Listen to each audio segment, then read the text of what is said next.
greatest pitchers you've likely never heard of hails from Cuba. His nickname, El Diamante Negro, the Black Diamond.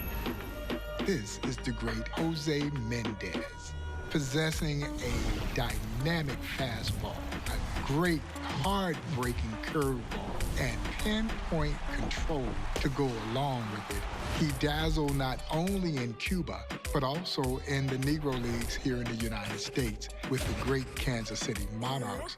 And how did the great Major League manager John McGraw describe Jose Méndez? Only as a combination of Walter Johnson and Grover Alexander. That's pretty good.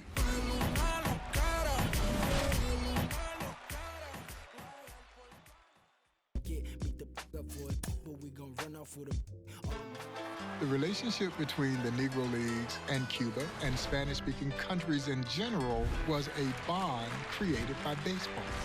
Negro League players would venture down to Cuba well before major leaguers would go there, and of course, they were welcome with open arms.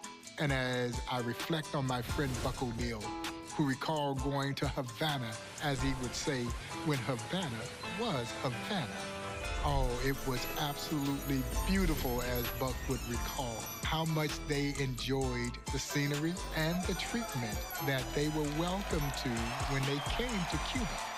And then when the Cuban athletes would venture away from home to come play in the Negro Leagues, they got the exact acceptance here in the Negro Leagues.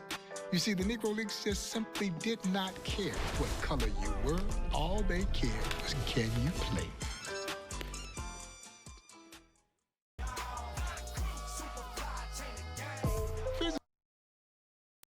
Physically, Jose Méndez reminds me of the great Major League pitcher, Pedro Martinez.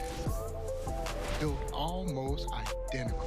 He was a small man, wiry, long arms, long fingers, an arm much bigger than his stature. Blazing fastball, high-rising fastball with a sharp breaking curveball, and then you add the dimension of pinpoint control, it was virtually unhittable.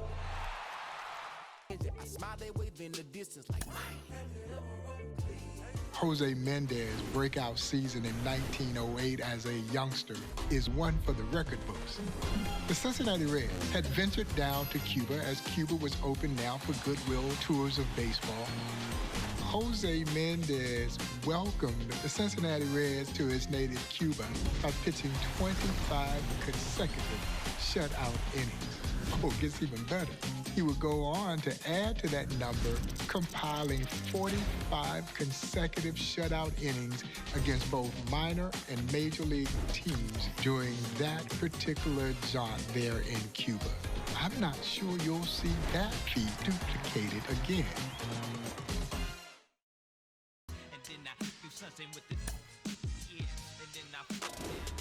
Jose Méndez had the stuff. He had all the stuff. So much so that the great James Leslie Wilkinson, the owner of the Kansas City Monarchs, would bring the Black Diamond over to Kansas City. Méndez responded as the Monarchs would become a juggernaut there in the Negro National League. Jose Méndez was a tremendous pitcher because not only did he start, he also closed games, many games as a member of the Kansas City Monarchs. In 7 amazing seasons in the Negro Leagues, Jose Méndez posted a 30-9 one-loss record with a dazzling 3.46 ERA.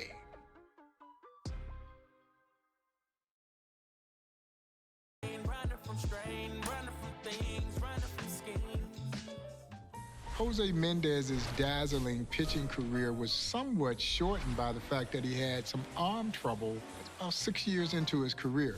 And he moved to shortstop, and he played a great shortstop. But when he needed to toe the rubber, Méndez summoned up the strength to get out on the mound, and he dazzled once again, helping the Monarchs capture the inaugural Negro Leagues World Series, an exciting 10-game series against the Hilldale Daisies out of Darby, Pennsylvania.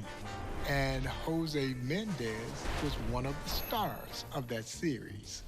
winning the deciding game number 10 to bring the title home to the Heartland. 6 mile, 7 mile, Hartwell crashing.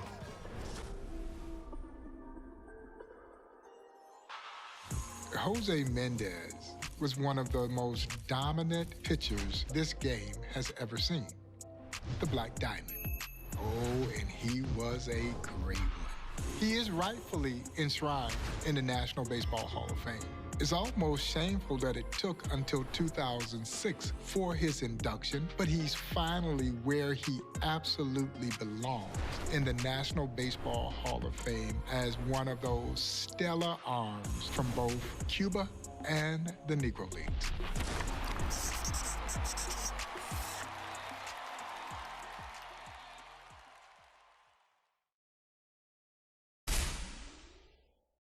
Play ball.